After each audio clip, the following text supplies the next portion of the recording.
Did you know that if you install and uninstall the game over and over again, Fire Emblem Heroes of course, that you too can get something like this? However, keep in mind that it might actually take you 3,000 years to get this sort of result. Nonetheless, I'll cover it here somewhere.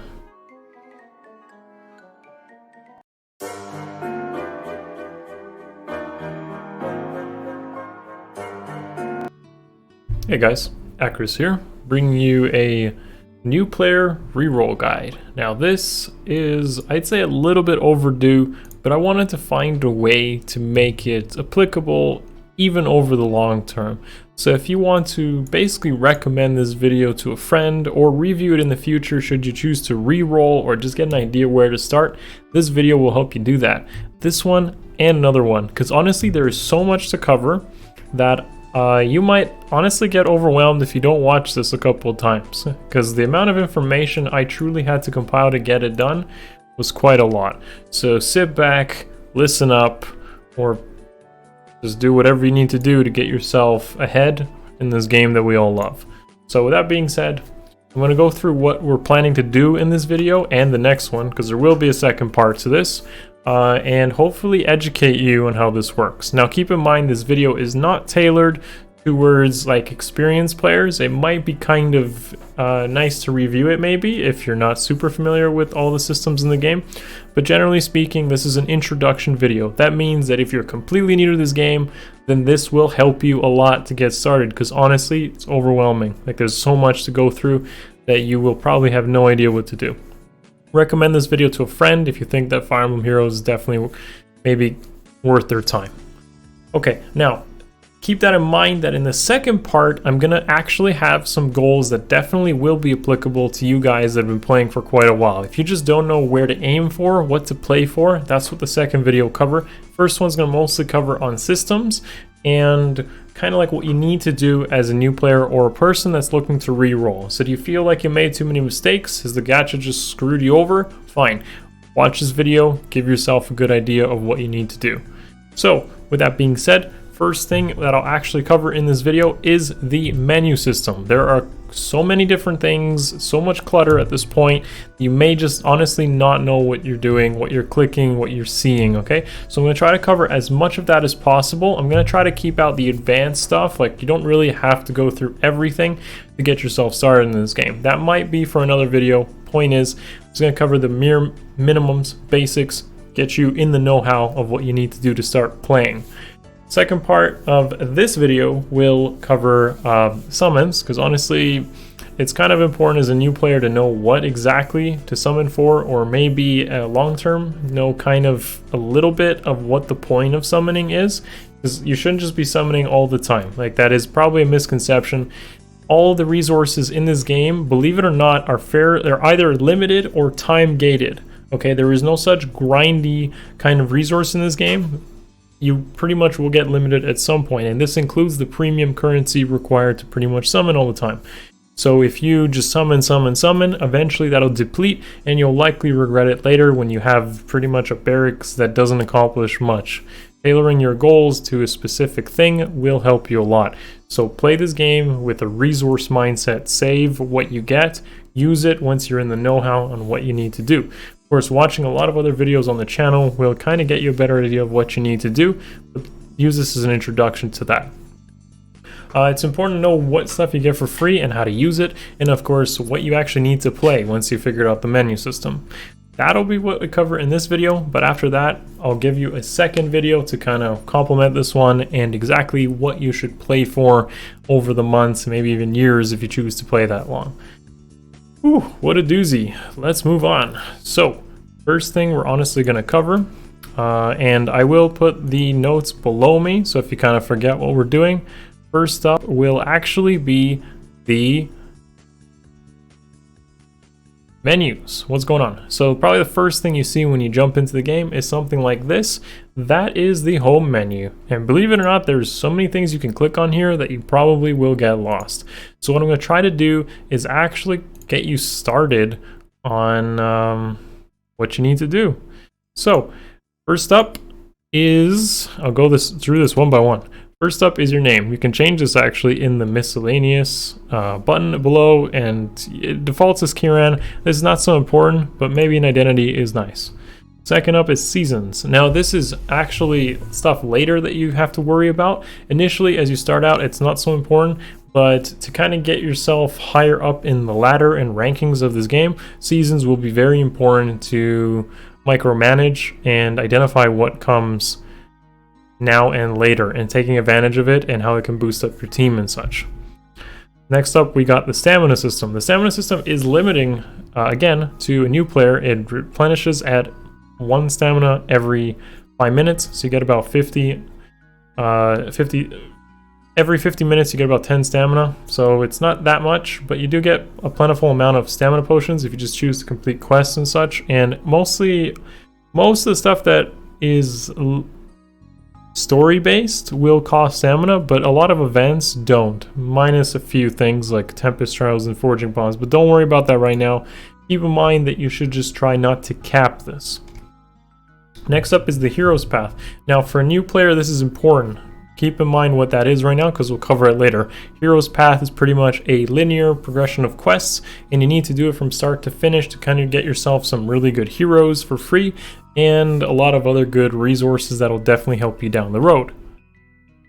Next up is castle upgrades on the left. This is under the sound thing. It's not as important as you might think. It boosts the experience your units get to level up faster, and leveling is kind of important in the beginning, but not really. What this does is you spend orbs, which is a premium limited currency, to upgrade the experience gains of your units in your teams. It sounds like a good thing, but the maximum level is 40, and honestly the most limiting thing to your units will actually be their SP, their skill points, how much they gain of that, and learning skills. So believe it or not, I actually don't recommend upgrading castle upgrades. Don't fall into that trap. You can probably upgrade it once or twice, but don't spend like 15-20 orbs upgrading that. It's not worth it. Next up is orbs. This is one of the premium currencies and probably one of the most important that will be tied to your progression. You need to keep these on hand as much as you can and only spend them when you have an idea of what you're looking for, whether that's a favorite hero, a mythic, legendary, whatever rare type of hero you're going for, specific fodder. Have something in mind when you spend these, because they are limited, and later you'll be probably frustrated that you don't have enough, and that's where they get you. That's where they make you spend money in the game. It is an F2P game, so hold on to these, especially as a new player. You will not regret it later, if you do, of course. Feathers. Now these are more plentiful, but they are still gated towards your progression, and they are still fairly time gated in their limitations. As a new player, there is something called hero merit farming. Hero merit farming is essentially something that will speed up the process of attaining feathers by repeatedly kind of grinding a character up to their max hero merit. Basically, the more you use a single unit, the more merit it gets, up to a maximum of currently 6,000 as of this video. It might go higher, but essentially you use characters a lot and they give you feathers. That will increase your feather count and is one of the best things about being a new player, with every unit giving you. So there is a farmable kind of way of getting feathers, and what you need them for is upgrading characters from 3-star to 4-star, 4-star to 5-star. And this is very important later down the road, as you'll realize, to give yourself progression that isn't necessarily tied to orbs. Next up is the Dueling Crest. This is specific to, honestly, the Coliseum arena mode. They'll be important later, but as a new player, you don't really need to worry about them or even spend them. It is nice to spend them on a daily basis to complete your arena quests and such, but don't worry about it too much. It's not important. Next up is the Sacred Coins. This won't even be available as a new player. You won't even see this option until you've completed a certain chapter in the story, and I will show it later in this video so you know where to go to get it. It is important though.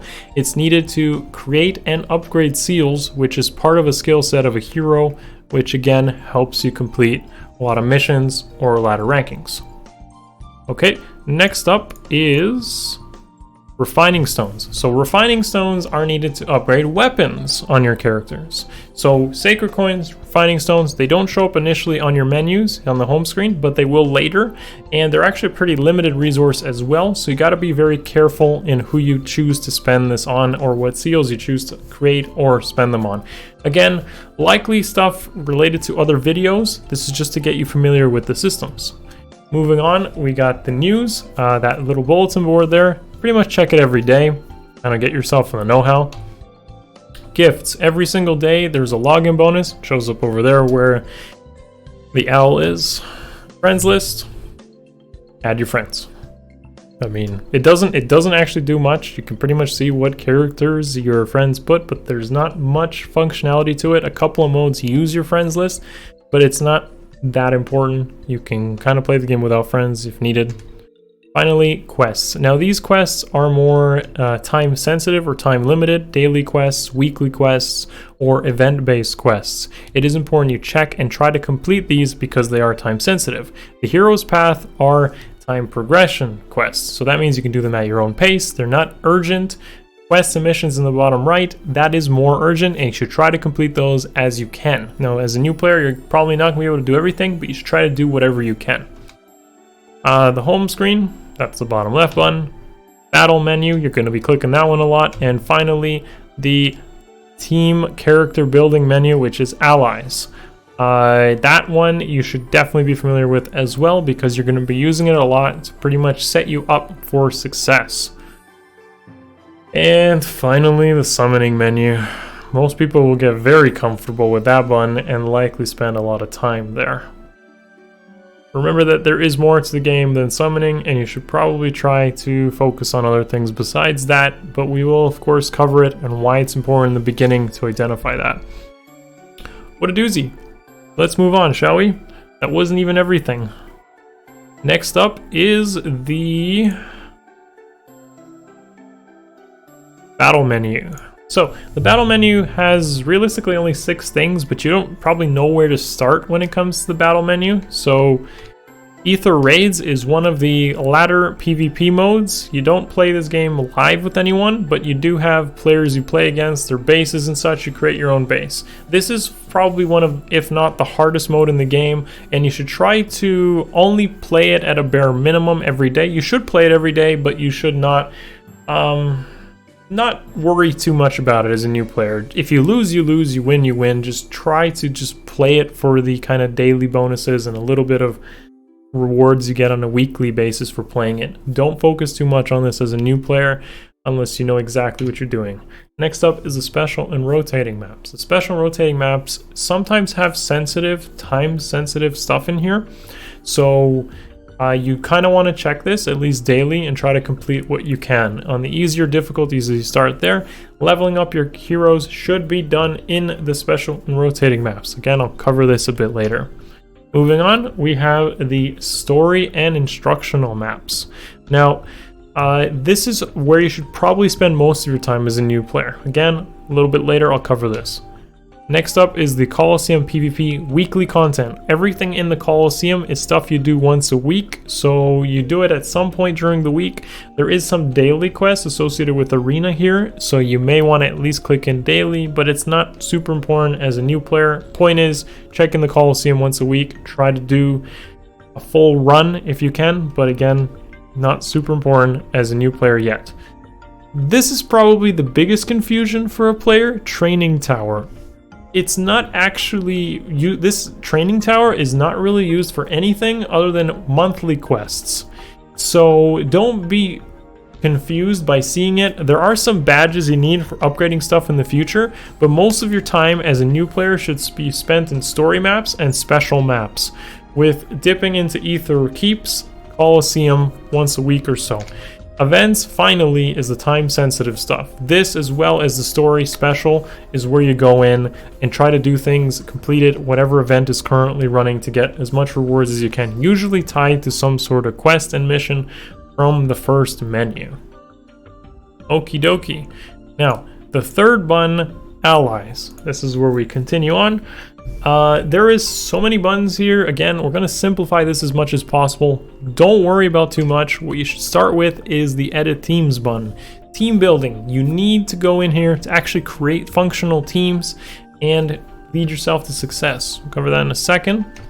Next up is the unit building. You should familiarize yourself with this as well, because once you set up a team, you kind of need to set up the units within that team so they are bound for success. So this is what the edit teams menu looks like. You pretty much should use whatever free characters you get, free stuff you get initially as a new player, and not worry about trying to get 300 units in your barracks, as fast as you can. Because believe it or not, variety is not that important for most of the modes in this game. You can pretty much complete most content in this game using about 20 units. 20 good, functionally different units can help you succeed through almost every single mode in this game. Some are going to be harder than others if you don't have as much variety, but honestly speaking, you have 20 core units, you will be bound for success in a good way. So I've shown here the free units you get: Ike, Fjorm, Air, and Peony. That'll show you exactly where to get them in a moment in the second part. But essentially try to make sure your teams have a variance of like color and maybe function. So like mages, bows, daggers, and green, blue, red, and gray colorless if you can. Just try to round it out. Don't try to put too many of the same color or magical or physical damage. If they use a book, it means they're magical. If they use a weapon like a sword, lance, or axe, or dagger, bow, they hit physical. This is pretty much checking the defense and resistance and versus their attack stat depending on what they hit. Whew. Moving on. Finally, the ally growth menu. So here you don't really need to worry about too many things, but essentially you use these 4 buttons to make your characters stronger or better in some way. Level ups you can do pretty much in whatever mode you're playing outside in the battle menu. And for learn skills, you can actually just click on the unit and there's a button there that says learn skills or changing skills. What you should focus on in this menu is inheriting skills, possibly unlocking potential should you have more feathers. So from 3 to 4 star, 4 to 5 star, using any dragon flowers you pick up from any of the modes you play, and merging. If you get multiple copies, merging. Now with merging, make sure you only do this at 5 star. I'm gonna say that only once because there's almost never a good reason to merge at 3 or 4 star or anything lower. Always merge a character at 5 star. Use unlock potential to bring a 4 star character to 5 star if you want to choose to merge them. It's not urgent, but you're going to be using all of this stuff. Finally, to have better success, as mentioned earlier, the seasons in the top left are correlated to the confer blessings button. This will pretty much bless your characters, your units. You use it on a team of that corresponding season. As long as you have a mythic or legendary that's also of that season, will give your team buffs and is a requirement for playing a lot of the modes at a higher level. For example, Air and Peony given for free are light season mythical heroes, and if you give some units a light blessing, they will get extra stats and provide you additional score in the Ether Raids, Ether Keeps mode. That is essential knowledge that you need for later, but as I said, not something you need to worry about now. It's just important to know what every button in these menus does. Finally, we have the parts of summoning. So with summoning, we want to, this is like the first thing you do as a player, and honestly you probably should restart the game if you don't get like a few 5 stars. The idea of this is pretty much you start the tutorial, you complete the tutorial, and then whatever current banners are running, you summon free, like redeem on them, and try to get some free 5 stars. Honestly, there is usually good and bad heroes to aim for, but the game is ever changing almost every 2 weeks, every month, that to kind of tell you what you should aim for is not so important. The point is that you just get a bunch of stuff, and essentially the fodder or the unit may be helpful down the road for specific modes. Don't really worry about specific units. The only advice I can give you as a new player is if you start around the timing of either a legendary banner or a mythic banner, as shown by the screenshot there, they should try to get a legendary or mythic hero because they will probably help you down the road. Don't worry too much about trying to target specific things, tier lists and all that. That always changes. What you should worry about is just trying to get something. If you don't get anything out of the current banners running, restart your account until you get something that you want. The additional banners that you'll see as a new player are actually always are going to be Hero Fest here, which again may change depending on when you watch this video, and the free summons on, this is called like Choose Your Legends. These are probably also going to change. There might be less or more of them by the time you watch this video. If not, the idea is with these two in particular, this one and this one, or any that are, they are not time sensitive. So a good idea is to just hold them until you figure out which one you want and what mode you want to play for, or which one's your favorite. Don't pick any right away and just kind of hold on to it. Now, the Hero Fest though, you should probably try to target something in particular. Honestly, I would recommend that you probably pick up Nyla. That would be the blue character there, the wolf. She has this encounter and Null Sea Disrupt, which will help you in a lot of modes. So if you want to kind of restart your account a couple of times, probably just try to aim for at least her, and then try to get maybe something else for free from the other current banners by clicking redeem. Remember, don't spend your orbs as a new player. You will likely regret it later, regardless of hundreds that you may accumulate, because you will need hundreds later down the road. Moving on, we have a lot of the free stuff you pick up as a new character, as a new player really. And this will be found in a lot of places, but I'm going to narrow it down for you right now. In book 2 of the main story, you're going to want to go to chapter 1. There you'll pick up Fjorm at the end of this one. Next up, you're going to find Air at the beginning of book 3, chapter 1. Finish that and you'll pick up Air. Finally, in book 4, chapter 1, you'll pick up Peony. Now, all of these characters are really good characters and really useful for a starter account, and you can pretty much clear most content just using those.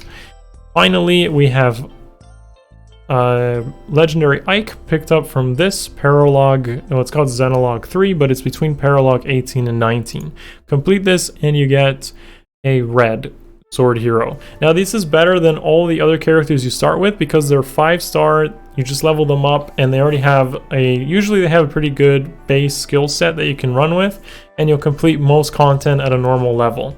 Again, you don't need to summon and spend all the orbs as a new player to try to get something. It's not really needed. You can complete it using just these 4 characters right here. These 4 characters will get the job done to complete most content. What you need to worry about later is working on specific units that will kind of align with whatever goals you have, and I'm going to cover that again in the next part of this video. Alright, so what do you do once you've done everything there? You've identified how the menus work, you've summoned and got some stuff that you might like or you might find useful. It doesn't matter what you think of it or where it lands in the tier list. Now what? Alright, so back to this original menu screen. Again, Ether Raids, once a day, play it, and try to just rank and get stuff once a week.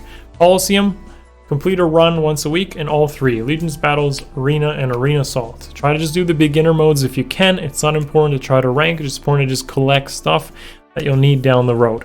Finally, events, check that all the time, daily, and complete whatever you can at the easiest difficulties if need be. Finally, special maps. With that, you want to pretty much, again, see what's running out of time, and you'll level up your characters there in the special maps. If you're just starting out and you're not familiar with the whole strategy aspect of the game, you want to go to story maps, and right there you'll find tactic drills. This is a very good area to just learn the grasp mechanics of the game. Here it's going to pretty much throw a bunch of characters at you, ask you to do certain instructions. Just do the basics and you'll probably pick up a lot of information to kind of get you started. When you have excess stamina and you've done everything else that I just mentioned before this, you'll jump into main story and just try to finish everything. There, just book 1, start with book 1 and try to just go through it one by one in normal. You'll accumulate orbs this way and you'll just level up your characters as well and just get some good experience in learning how to play it. Finally, there's the hero's path, which I talked about near the beginning of the video. You're going to want to do this at your own pace. Don't worry about rushing through it though. I think a lot of people think you need to rush through the hero's path. It's not time sensitive. There's going to be things that you just can't do, and that's okay. You don't need to do it right away. There's going to be things like get to a certain tier in arena, or either raids, or pick up a grail unit from heroic grails asking you to spend resources. Again, don't recommend that until you have a better idea of what it is you're trying to aim for in the game. Again, I'm going to cover most of this in the third video, second part of this video, the third step. And that's where you'll get a better idea of what exactly you need to do. And as I mentioned, any excess stamina should go towards completing book 1 as fast as you can, because once you get through chapter 13, there's these 2 intermissions. Once you complete those, you can use those sacred coins and refining stones I mentioned near the beginning of the video. They will be needed later when you customize your characters. And that pretty much covers everything for the part 1 of this video. There is a lot of systems to go through, and I do recommend watching through it again through this video if you need to, and the second parter, which when it is done will be uploaded, and you guys can watch that as well to kind of align yourself with whatever you're playing for. I hope that helped. Please let me know in the comments below if you feel that something may have been missed, and maybe I'll pin it or we can upvote it together so that new players can definitely benefit from it. Thank you so much for watching this. I hope you took something out of it. Love you guys. Give the video a thumbs up, subscribe to the channel if you haven't already, and I will see you in the next one. Peace.